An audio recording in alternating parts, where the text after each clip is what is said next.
of New Identity. I'm your co-host, Shanice, and I'm sitting here with my host, Parinda. And it is a special day today. It is Parinda's birthday. Woo! Thank you, thank you. And we also have a special guest, Letitia Padilla, who will be coming on later to discuss what she does. She's also a global entrepreneur. So give it up for Letitia. Woo! So, how you feeling today? I'm doing great. I feel so great, at this age, at this number. Hmm? Yes. Okay. So let's get into it. Um, so talk about your transition coming to Chicago and why did you choose Chicago? About coming to Chicago, like I would say Chicago chose me. Back then when I was in Thailand, I was after about almost finished my college, Hmm. and I thought to myself, oh, I don't want to go home. I want to go somewhere. And my professor, she's from Spain. That time she said, oh, if you want to go live in another countries, they have the program called au pair, like Hmm. stay with American families, and then you learn the culture and then learn the language. And she just mentioned that, and the next day at my school, there's some lady put some flyer on, like you at the student center. I said, oh my God, I'm going to United States. Hmm. And then I have no idea yet where I'm going. I said my mind. I told myself like I'm going to US, even though back then back home I only know two countries, Hmm. US and Australia. I mean, sorry, UK and Australia, because most of my professor from UK and Australia. So I have no idea about United States. So why I said Chicago choose me, because back then I said, uh I put application to the family, so the organization they is like put the have to find the families. Hmm. So there's a family from Ohio, from California, and from Chicago. So I said, oh my God. And then that, and the next are just like three family pop up, just three family. And the next day the organizer, she said, oh, this family in Chicago, like select your application to Hmm. stay with them, with the family here. That's why I said Chicago choose me Hmm. to come here. And then so I get to learn this in my first place, and now I call here my second home, Chicago. Okay. Did you do any research or anything before you gave it your yes? No, I just say yes. Okay. Yes. Okay. All right. I love that. So what motivated you to start your business? So what motivated me to start business? Last time we talking about my first business, food business, in the food industry. So, you know, I just want to own some things, to have like, oh, I love create. Mhm.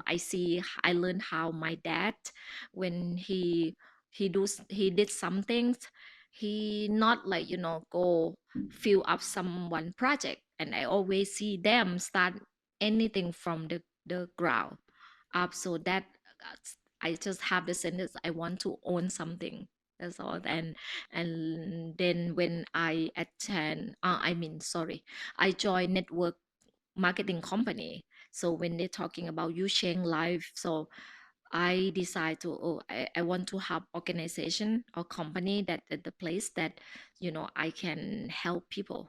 So Okay. yeah. So Parinda has a new book coming out. Can you tell us more about that? So my book last episode, if you're watching, so the name My Blueprints, the greatest gift from mom. So my releasing date it about what I said, my intention, sorry, intention in February 2027. Okay. Yes, that my related, it's about my story. I've been doing so many things, and one of the friend, the people I know, and then now I've been surrounding from many people who had, written a book, Mhm. and they say it's my time to write a book. It's about, like my story and the lesson that I learned, because you know my husband called me my brain is super computer. You have so many story. Mhm. And then since I remember, since I was 5 years old, Mhm. and I've been through I went to many countries, and I do so many things. I said I want to give the lesson that I have, or the story that I've been through, sharing to my children, Mhm. so they can learn. Because our story not only just the good thing, there's a bad thing that, and I'm aware of it. So, and I realize that the story that come into my life, and it's repeating from my mother, and Mhm. my father said start to showing up in my journey also. So, and also now I can recognize it show up in my children journey, but they still don't understand yet. Or maybe because my one time my daughter last year, she just said to me, she said, "Mommy, you passed down the story to me." And I said, oh my god, she's 7 years old, she already recognized, she understand. Mhm. So that the idea of writing the book named My Blueprints. Yeah. Okay. Mhm. And what would you say is your favorite memory from childhood? I have a lot of favorite memory from childhood. Like I would say until the age of 17, Mhm. I was a troublemaker. I got suspended from the school when I'm 12. You know, 12? yes, Okay. and that's kind of memory. When I think it now, it's kind of that make who I am, because I'm kind of, how can I explain to it? It's like when my dad told me, okay, not to hang out with the boy and you will get in trouble. Mhm. And most of my friends are in that group is a boy. And then that time I didn't listen to what my dad say, or my parents, like my mom. Mhm. And also at the same time, they never tell me like, don't do this, don't do that. So they always, okay, whatever you do, when you do good, it's good for you. When you do bad, it's bad for you. It's not my future, like my life. That what my dad said. That the turning point, that's the memory from childhood. I said that what my dad taught me or said to me. And he he didn't realize recognize he raised me like a boy. I Mhm. always went to the farm or do things like that the girl should not do. Girls supposed to play doll or do something at home with mom, or something like girl do. But for me, my dad always took me to the field, like with the kind of, you know hi- the tractors. I don't know what they call the tractor, to preparing the rice paddy. Mhm. And my dad always let me sit on it while he working. That's like, and he catching the fish, and I see the process. That's Mhm. such a great memory to have with my dad. Okay. And then why I mentioned so much about my dad. So this month, actually, he passed away 5 years ago Oh, this sorry to month. hear Yeah, that. it's a month of my birthday. It's like kind of, it's memory at the same time. I'm grateful for everything he taught me. Mhm. Yeah. Okay. What we always talk about new identity and transitioning. Mm. What would you say was the transition from being a troublemaker to, I guess, I would say, learning that being a troublemaker just was not it? um you know with the new identity, from the troublemaker, from the story, I look at myself. I feel like the journey set me for something big, because I was troublemaker, I'm the talk of the town. Everyone always talk bad about me. Like because they assuming I'm going to be like this. For example, when I remember that time when I got suspended from the school, and my mom and my dad, when they went to the temple or ceremony or the place, they said, oh, your daughter not gonna finish primary school. So okay, I finished primary school. Mm-hmm. And the second, and again they said, your daughter not gonna finish secondary school or high school here they consider. And then I did it. And then again, when I start my university, they're still talking. They say, "Oh, she's Mm-hmm. not gonna make it." Mm-hmm. And when I finished university, I came to United States. Everyone, "Oh my God, your daughter is so good!" Mm-hmm. And then they start to let anyone in the city like allow girl to have boyfriend. Back then, they said, "Oh, if a girl have a boyfriend in the village." As Mm-hmm. young, as like 15, 17, Mm-hmm. it's not good. Yeah. But after my story, everyone like, oh, if they good, they're gonna be good. It's okay if they have boyfriend. I said, why? I said the good example or the bad Mm-hmm. example. That's kind of like when I came here, I feel like when whatever I do, there's the kid, the young generation back home watching. Mm-hmm. So that kind of like helping me the transition like from troublemaker to someone I have to be good. And also it kind of warmed my heart when my daughter said, I want to be like you, mama. That it make me Mm-hmm. even like I want to show her like Mm-hmm. you have a great thing, you have a lot of great thing to do in life. You have to like bring out your potential and Mm-hmm. believe in yourself and be confident. Yes. Okay. Do you feel like the criticizing from your neighbors, you had to prove something to them? I would say because of that situation that built me to not care, Okay. to don't care, didn't care. So even I don't remember when the last time I care about when someone says something.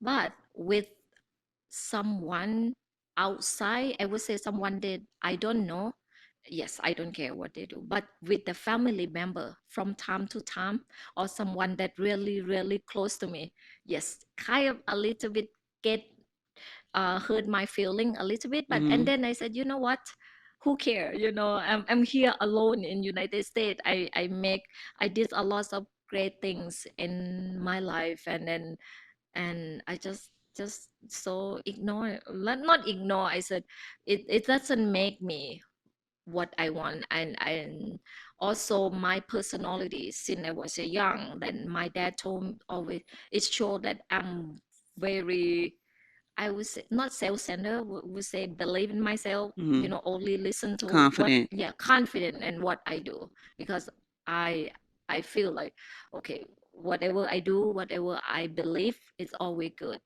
Yeah. Yeah. Okay. I love that. I noticed that you bring up your dad a lot. Do you think that you formed a new identity after his passing? Yes, yes. And what I learned from him, he's one thing that what since I was born, I remember. And then he always working, right, working. And all his life sent us to school to have higher education. He always say, I work until the day I die. Yes, Mhm. when the day he passed away, he's passed away in his working clothes. Mhm. Not just like, wow. It's like our word is so powerful. And then what we believe, what we saying, is that gonna happen to us. And with the new identity, what I learned from my dad, he gave so much, he did so much for the community too. But you know people just remember in the short time. So it helped me if I can create something that can pass down to my next generation, Mhm. that gonna help me with my children, my grandchildren, great grandchildren, or generation that come after. Mhm. Because live with my dad, So with my son and daughter now, they probably, because they didn't grow up with him, so they don't know who he is. So they met him, I mean my son met him when he was one, so Mm, even my daughter never met him. So it's kind of, nothing to share, to show like, okay, this is your grandpa, what he did. Even, he built a lot of house for many people in my community, or even built the temple, the place for people. But now, when the time go by, mhm, went by, say sorry, and the houses start to be old, people remodeling, so they don't remember, recognize anymore. So I would say, with the new identity, what I learned from my dad, just just to leave something that my new generation can see, mhm, can see, oh, the story. mm, That's why I said I start to do this podcast, YouTube channel, mhm. and also the book. Okay. Mm. And what type of legacy would you like to leave behind? What the legacy that I want to leave behind? Just, I would say, the story, and then what I've been through, so they can learn from me through the book. And also, I'm sure either my children generation or the generation come after, I'm sure one of them would follow my step. Mhm, Because 2 years ago I met the renowned architecture here mhm, in Chicago, and he shared with me his story about he came from Germany and follow his grandpa mhm, footprint. So that I feel like the story that I'm creating now, whatever I do, create the company, organization, or the school, that's gonna pass down for my children too. If one of them choose to follow my path, that's going to be the legacy. okay. Mhm. And how important do you feel like it is to be a leader or someone that your kids or other people can just look up to? Mhm. So how important to be the leader, so other people can look up for.